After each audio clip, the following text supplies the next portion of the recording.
Crimea bridge जहां पर मनीष झा की आप रिपोर्ट देख रहे हैं, वहां पर हुआ क्या था ये अब हम आपको बताने जा रहे हैं। क्रीमिया को रूस से जोड़ने वाला ये ब्रिज है जहां पर बम से ब्लास्ट किया गया। और आपको बता दें क्रीमिया ब्रिज से गुजर रहे ट्रक में सबसे पहले धमाका किया जाता है।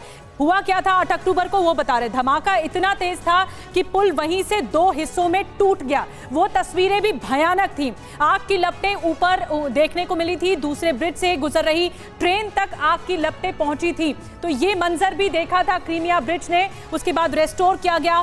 फ्यूल ले जा रही मालवाहक ट्रेन में भी आग लगा दी गई। तो ये बड़ा धमाका था जो कि क्रीमिया ब्रिज पर किया गया, जिसे कर्च ब्रिज कहा जाता है। अलग अलग ब्रिज वहां पर मौजूद हैं, जो सड़क का भी रास्ता है, ट्रेन का भी रास्ता। यूक्रेन ने क्रीमिया ब्रिज पर हमले की जिम्मेदारी ली। आपको बता दें कि यूक्रेन की सीक्रेट सर्विसेज ने ब्लास्ट को प्लान किया था, जो कि एफएसबी की रिपोर्ट है।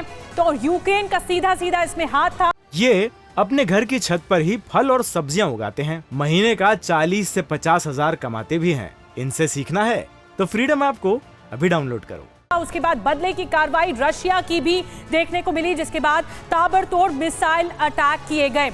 आगे बढ़ते हैं। रूस यूक्रेन युद्ध में नया विध्वंसक मोड़ तब आया जब क्रीमिया ब्रिज पर हमला हुआ। TV9 भारतवर्ष संवाददाता मनीष झा उस जगह पर पहुंचे हुए हैं जो हमले की जगह के बेहद करीब है। TV9 ग्लोबल एक्सक्लूसिव रिपोर्ट आप तक पहुंचाते हैं।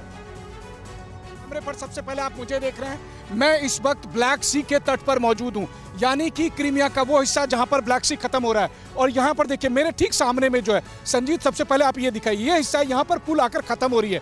तो यानी ये क्रीमिया का किर्च वाला जो सिटी है, जो किर्च स्टेशन है, और इसी वजह से इस पुल को क्रीम की मोस्ट या किर्च ब्रिज कहा जाता है। तो ये जो पॉइंट है ये किर्च है। अब यहाँ से जब आप गाड़ी के जरिए या ट्रेन के जरिए आगे बढ़ते हैं तो आपको ये आर्क वाला पुल दिखेगा। पुल के उस पार में है रूस का मेनलैंड, जहाँ पर है तमन। 19 किलोमीटर लंबा ये सफ़र है। और अभी मैं ट्रेन से मॉस्को से जब आया तो तमन, पहले रोस्तोव आया, मॉस्को के बाद रोस्तोव, और फिर तमन से होते हुए मैं इस पार आया। और इस पार में रेलवे स्टेशन है, किर्च का रेलवे स्टेशन, किर्च का बस स्टेशन, और यहाँ से गाड़ियाँ उस पार जाती है रूस के लिए। देखिए अहमियत क्या है इस पुल की। इस पुल की अहमियत बताते हुए मैं चलूँ कि जब भी कोई शिप आती है, मैं कैमरा सहयोगी संजीत को कहूँगा, संजीत थोड़ा और आगे बढ़िए आप। और फिर हम कई सारे, देखिए इस वक्त मेरे नज़रों के सामने में कम से कम 8-10 बड़े शिप मुझे दिखाई दे रहे हैं। और ये सारे शिप एक एक करके इस ब्रिज को क्रॉस करेंगे।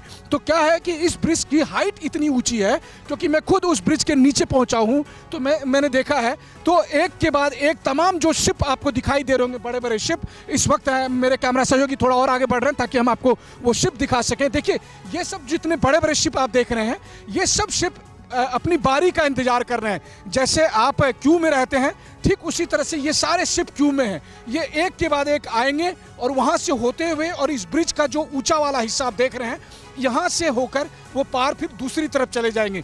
तो इस तरीके से, और ये सब कुछ कंट्रोल करता कौन है? रूस करता है।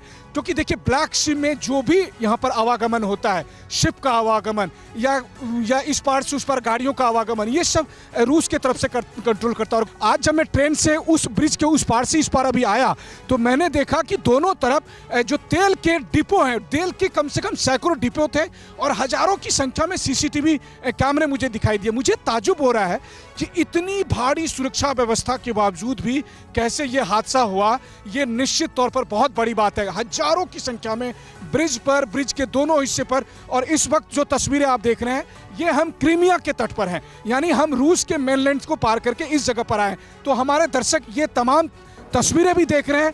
ये अपने घर की छत पर ही फल और सब्जियां उगाते हैं। महीने का 40 से 50 हजार कमाते भी हैं। इनसे सीखना है तो फ्रीडम ऐप को अभी डाउनलोड करो।